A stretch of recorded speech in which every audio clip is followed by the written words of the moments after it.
Olá a todos, meu nome é Rodrigo.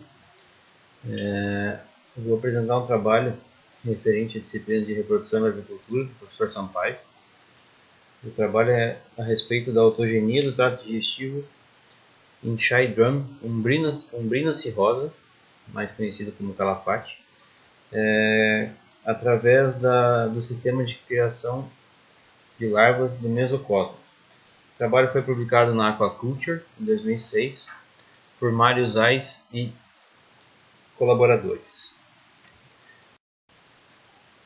Com relação à introdução de novas espécies no mercado da piscicultura marinha, o Shy Drum, como é conhecido popularmente como calafate, ela é uma espécie muito promissora. Ela é uma espécie das águas quentes do Oceano Atlântico Oriental, presente no Mar Mediterrâneo e Mar Negro. É uma espécie que está sendo introduzida, que está introduzida na piscicultura marinha, para uma diversificação do sistema de produção. Ela tem uma espécie com alto valor de mercado e tem uma boa taxa de crescimento. Além de apresentar um peso médio de 700 gramas em 15 meses, quase que o dobro de peso alcançado pelo robalo europeu e a dourada neste mesmo período.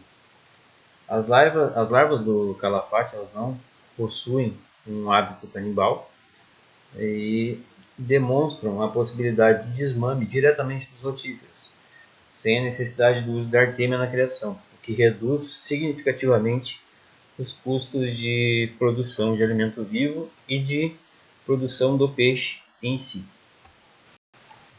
Com relação à transição de alimentos endógenos para exógenos e o desmame, as dietas artificiais elas são caracterizadas por altas taxas de mortalidade, que muitas vezes estão associadas a uma má composição do alimento oferecido. E o peixe em si ele possui um trato digestivo amplamente indiferenciado, com baixas taxas de enzimas digestivas e curto comprimento, resultado na rápida evacuação dos alimentos ingeridos. Então a descrição histológica e bioquímica da autogenia do sistema digestivo ela pode fornecer informações importantes e estabelecer novos métodos de criação, que são adequados para a criação comercial de larvas. Portanto, vários estudos foram realizados nos últimos anos, investigando o sistema digestivo de larvas de peixe. Então, o presente estudo ele descreve a autogenia do trato digestivo em larvas de calafate, criadas utilizando a técnica do mesocosmos, que é estabelecer um cultivo mais próximo do natural possível. E o objetivo desse trabalho foi descrever e compreender a autogenia do sistema digestivo com o desenvolvimento da moderna técnica do mesocosmos. Os principais problemas enfrentados pela indústria intensiva da aquicultura, como a alta mortalidade, baixo crescimento e uma conformidade altamente variável das criações.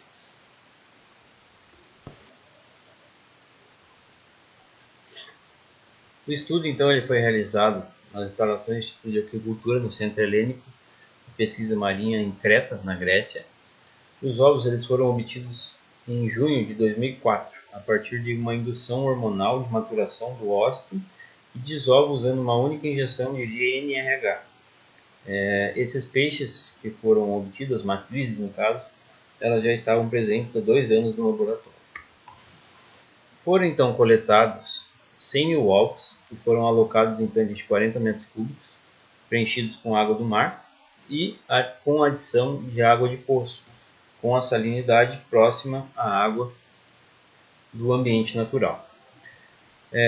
O sistema tinha renovação de água diária, inicialmente de 20%, e ao final do experimento chegando a cerca de 200% de renovação. A iluminação era natural no período diurno e artificial no período noturno. A saturação de oxigênio variou entre 90% e 95%, e a temperatura da água iniciou em 25 graus e diminuiu para 22 graus até o final do experimento a partir do 10º dia. Biometrias regulares de 10 larvas coletadas aleatoriamente usando um estetoscópio equipado com um micrômetro ocular. E o peso úmido ele foi medido em vários momentos durante os 41 dias de experimento, enquanto as mortalidades foram registradas após o 17º dia de eclosão. Do primeiro ao 25º dia, a cultura ela foi realizada com uso de fitoplâncton, né? A Coronella munitíssima, com uma concentração de 250 a 400 mil células por ml. Foi feita uma alimentação no segundo ao 13º dia após a eclosão, com rotíferos enriquecidos com uma emulsão comercial da INVI, 2 vezes ao dia, com uma concentração de 2 rotíferos por ml. Entre o 6º e o 32º dia, ocorreu o fornecimento de artêmia enriquecida, com uma concentração de 0,5 náuplios por ml. No 12º dia, iniciou-se o uso de ração comercial, com o tamanho variando de acordo com a capacidade alimentar do tamanho da larva, realizada com a utilização de alimentadores automáticos. As avaliações histológicas. As avaliações histológicas eram coletadas amostras das larvas. Elas foram realizadas primeiramente todos os dias, do 1º ao 5º dia, a cada 2 dias entre o 6º e o 29º dia após a eclosão, e do 29º ao 41º foi realizado a cada 3 dias até o final do experimento.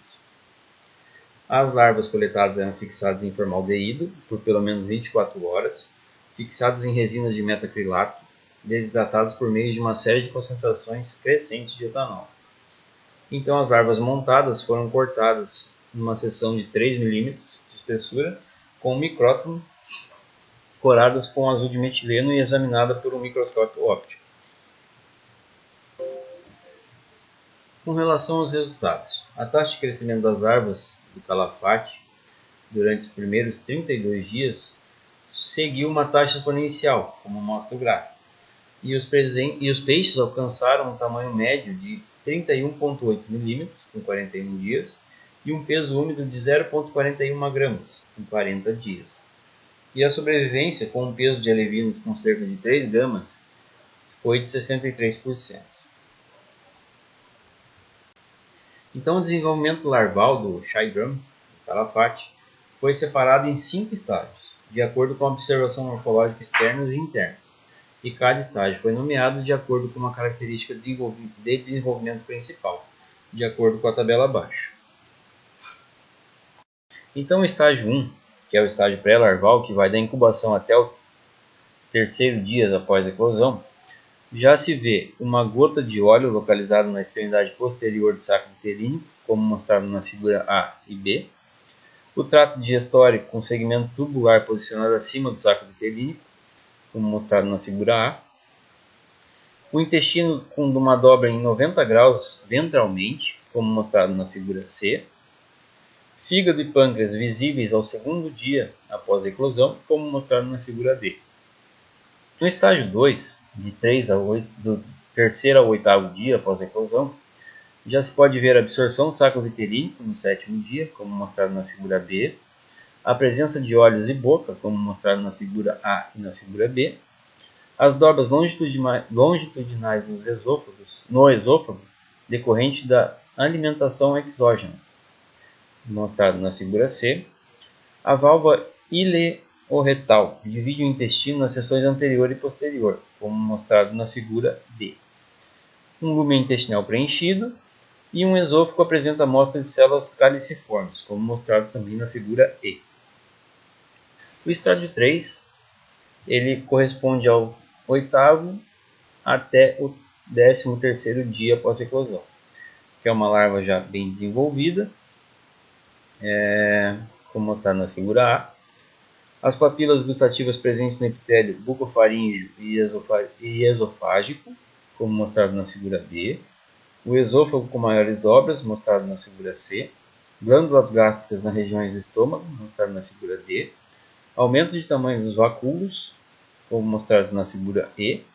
E a separação do esfíncter pilórico e estômago, como mostrado na figura F.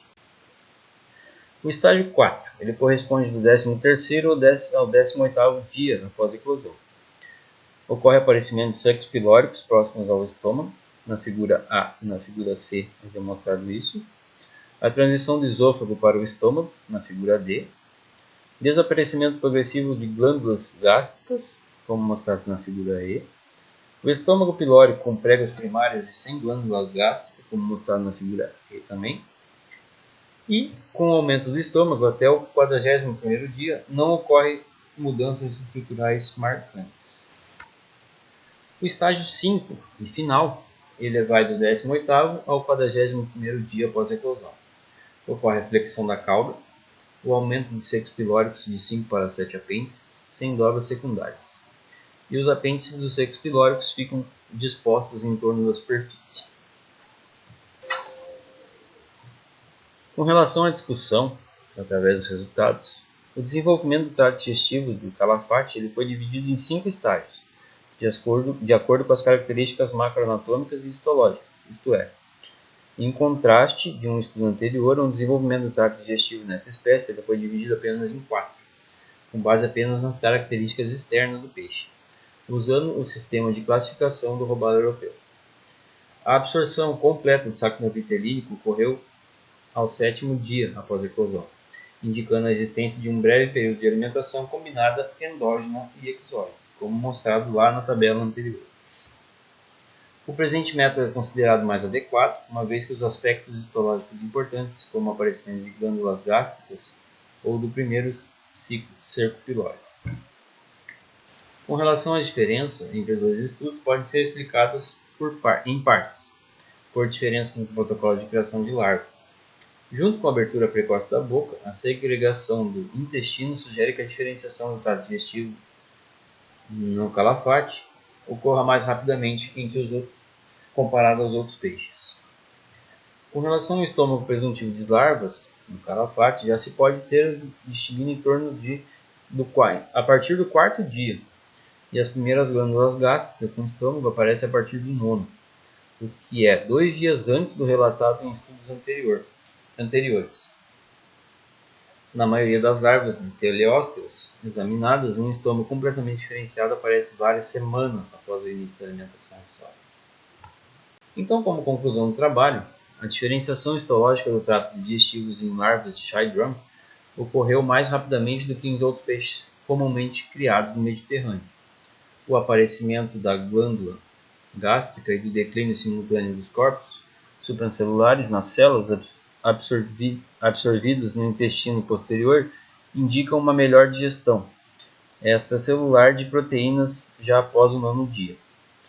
Essas descobertas apontam para a capacidade das larvas de Shy Drum serem desmamadas para dietas artificiais muito mais cedo do que comparado com outras espécies.